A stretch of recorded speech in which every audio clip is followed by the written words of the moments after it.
მოგესალმებით, ჩვენ ვართ 159 საჯარო სკოლის ეკოკლუბის წევრები და მოსწავლეები. დღეს ჩვენ სკოლაში შუქი არ არის და რატომ?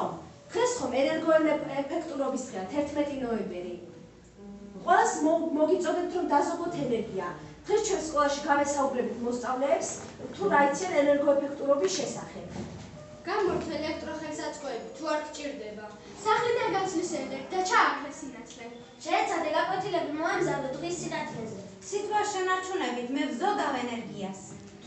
შევინარჩუნოთ ჯანსაღი გარემო, ის ჩვენ გჭირდება. თვითონ ჩვენთაგან შეუძლია დაზოგოს ენერგია. მთელ მსოფლიოს მოვუწოდებ რომ დაზოგოს ენერგია. დაზოგეთ ენერგია! კაი იყო.